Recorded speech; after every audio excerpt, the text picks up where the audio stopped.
Assalamualaikum warahmatullahi wabarakatuh. Nama saya Raffi Akbar Parwanto dan hari ini saya akan menceritakan cerpen Indra Bangsawan. Suatu hari di negeri Koba Cahrial terdapat sebuah raja yang bernama Indra Bungsu. Indra Bungsu walaupun sudah menjadi raja, ia tidak memiliki sebuah anak dengan istrinya. Sampai sekarang kita tidak mempunyai anak laki-laki untuk mewariskan kursi tahta ini, ujar sang Indra Bungsu. Akhirnya mereka membaca doa kunut dan beramal kepada fakir dan miskin. Setelah berlalunya waktu, Tuan Putri Siti Kendi, istrinya Indra Bungsu, akhirnya hamil dengan 2 anak kembar.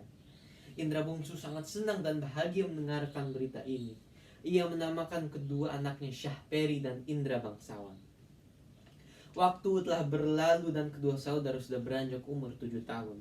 Mereka diajarkan oleh Muallim Sufyan, yaitu kitab usul, fikih, dan tafsir.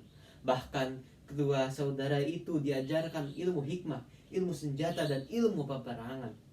Saking banyaknya ilmu yang dipelajari oleh kedua saudara tersebut, sang raja pun bingung siapa yang lebih gagah dan luar biasa. Kalian berdua ini sangat luar biasa dan gagah, tetapi hanya ada satu yang menjadi raja yang di negeri ini, ujar sang raja. Si raja pun mencari tipu daya untuk mencari sebuah kebohongan untuk mencari siapa anak yang lebih gagah. Ia berbohong terjadinya sebuah mimpi bahwa ia bertemu kepada seorang pemuda yang mengatakan, barang siapa yang dapat mencari bulu perindu itu, ialah yang patut menjadi raja di negeri ini. Si raja pun pergi menemui kedua saudaranya. Wahai Syahperi dan Indra Bangsawan, saya mendapatkan mimpi bahwa barang siapa yang mencari dan menemukan bulu perindu itu, maka ia akan menjadi raja di negeri ini, teriak si raja. Mendengar perkataan ini, kedua saudara pun langsung keluar untuk mencari bulu perindu. Mereka memasuki hutan dan meninggalkan kerajaan tersayang mereka.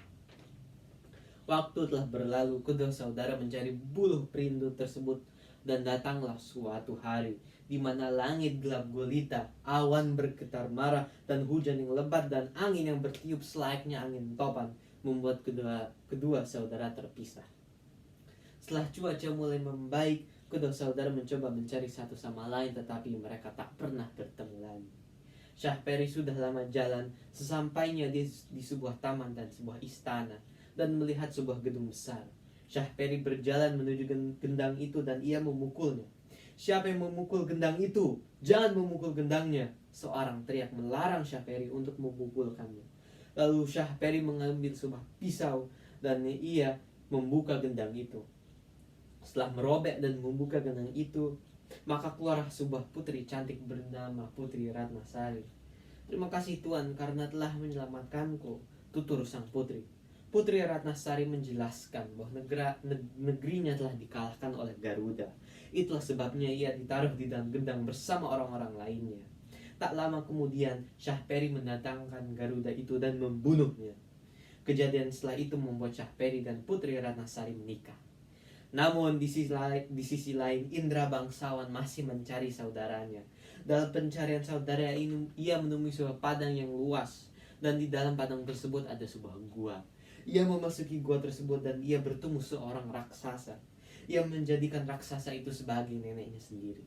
Raksasa itu kemudian memberitahu dan menjelaskan Indra Bangsawan bahwa ia berada di negara antah berantah yang dipimpin oleh raja bernama Raja Kabir. Akan tetapi Raja Kabir itu tertunduk pada Buraksa dan akan menyerahkan putrinya ke Putri Kemalasari sebagai upeti. Jika Raja Kabir tidak melakukannya, negerinya akan dihancurkan dan dibinasakan oleh Buraksa. Karena inilah Raja Kabir sudah menyatakan, barang siapa yang dapat membunuh sang Buraksa itu, maka ia akan dinikahkan dengan anaknya. Raksasa menyarankan Indra Bangsawan untuk pergi menolong Raja Kabir.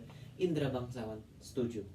Indra Bangsawan diberikan sebuah sarung yang bernama sarung kesaktian dan sebuah petunjuk kepada Indra Bangsawan yang bisa mengantarkan Indra Bangsawan ke tempat yang jauh dalam waktu yang sangat singkat. Dengan petunjuk raksasa yang juga neneknya itu, Indra Bangsawan sampailah ke kerajaan antah berantah itu dengan menyamar sebagai budak berambut keriting. Raja Kabir melihat Indra Bangsawan yang sedang menyamar itu langsung tertarik padanya dan menyuruh untuk menunjukkan sebuah pertunjukan permainan kepada Putri Kemalasari. Putri Kemalasari pun sangat senang melihatnya dan menamai Indra bangsawan itu sebagai si hutan. Si hutan pun disuruh oleh Putri Kemalasari untuk memelihara kambingnya yang berjumlah 2 ekor, seekor jantan dan juga seekor betina. Sampai pada suatu hari Putri Kemalasari bercerita tentang nasib saudaranya sepupunya, Putri Ratnasari, yang negerinya dihancurkan oleh Garuda. Akan tetapi ada yang membunuh Garuda, yaitu adik kembarnya Indra bangsawan, yaitu Syahperi.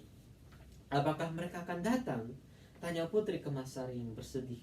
Si hutan pun mencoba untuk menghibur dengan menyanyikan sebuah lagu yang manis. Putri Kemalasari pun melihat pertunjukan dan mendengarkan itu, dan ia tertawa, dan si hutan pun makin disayangi oleh Tuan Putri.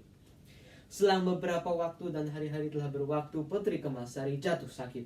Sakitnya adalah sakit mata yang sangat serius. Sebuah ahli nujum yang berada di sana yang mengatakan bahwa hanya air susu harimau yang beranak muda yang hanya dapat menyembuhkan penyakit itu.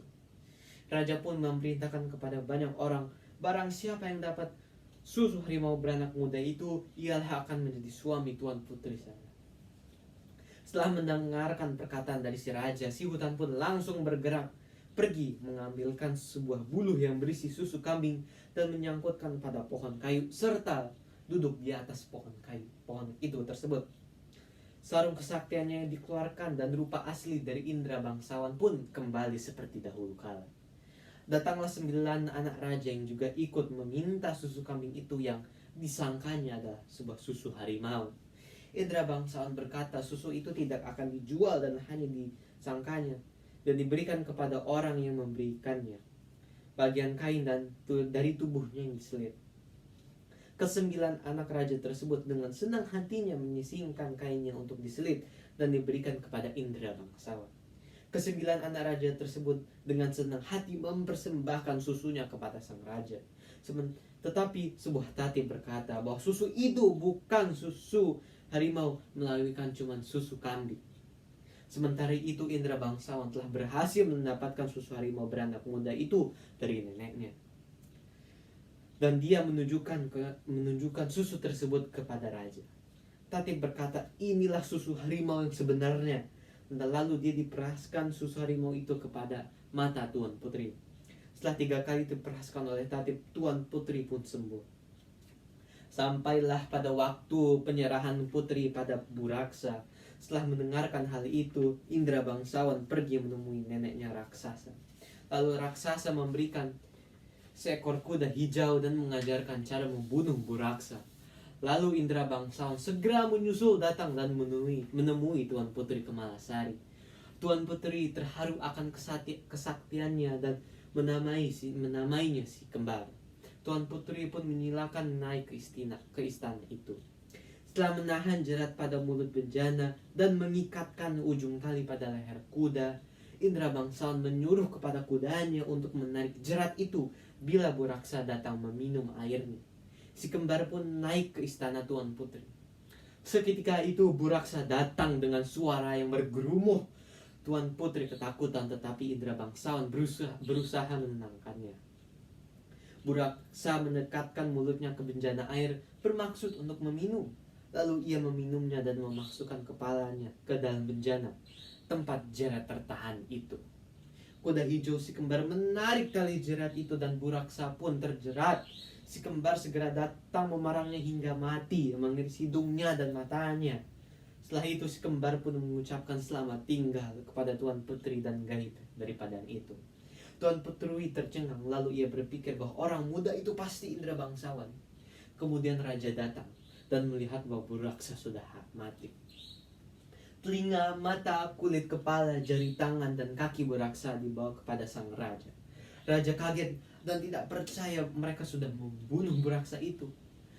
Waktu telah berlalu, si kembar pun datang dan membawa mata dan hidungnya Buraksa dan diberikannya kepada Tuan Putri sebagai istri. Si kembar menolak dengan mengatakan bahwa dia adalah hamba yang hina. Akan tetapi Tuan Putri menerimanya dengan senang hati. Sekian dari cerpen saya. Jika ada kesalahan saya mohon maaf. Wassalamualaikum warahmatullahi wabarakatuh.